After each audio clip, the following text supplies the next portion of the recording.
funny about a statement like this one is that the person spouting it thinks they've stumbled upon something that's quite profound and new, when of course this view has been around since the early foundation of the gospel. The Pharisees and the scribes in the temple at Jerusalem, they had heard of Jesus' miracles that he had performed throughout Judea and Galilee. And they, almost to a man, tried to collectively dismiss them, claiming that they were nothing more than clever tricks or sleight of hand parlor magic. But today, this idea finds its roots in this New Age movement designed to somehow domesticate Jesus and turn him into a wandering desert guru, a good moral teacher, or an insightful mage with wise advice for a struggling humanity. And naturally, this notion fits perfectly with the liberal agenda to minimalize all religion, especially Christianity. And more importantly, it plays into this secular narrative to eradicate religion from all aspects of life. Wouldn't it be nice if Jesus wasn't God, or if the miracles were nothing more than conjured up fables? Wouldn't it be nice if Jesus was merely a wise man? Because then there would be no objective moral standard. We would no longer be, weighed down by God's inconvenient and unreasonable judgments and demanding behavioral ethics. That way people could live their lives their way, not God's way. See, it all goes back to Genesis every time, doesn't it?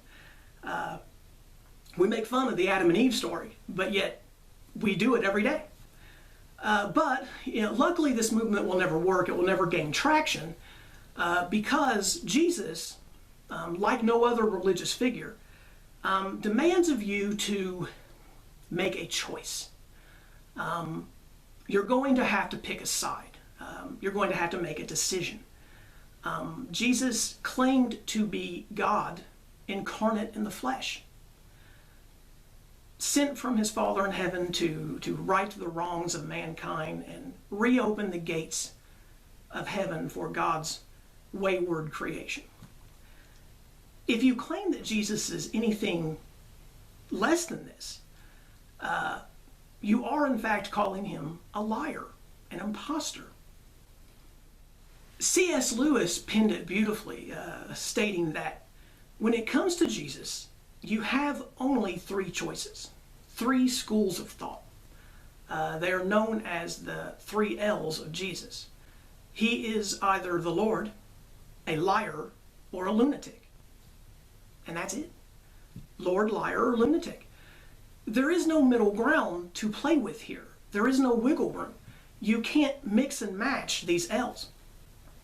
For example, you can't say, well, I think Jesus may have been a little bit God and a little bit of a liar and mostly crazy. See, that doesn't work.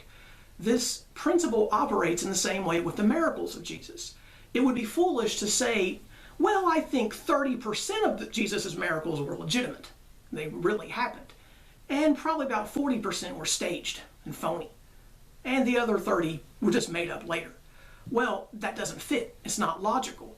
If Jesus had the power to perform 30% of his miracles, it would only stand to reason that he could probably do all of them. See? So you're going to have to pick a side here. With Jesus, it is an all or none game. There is no gray area. While this question may sound innocent in nature, it can lead a person down a hazardous path.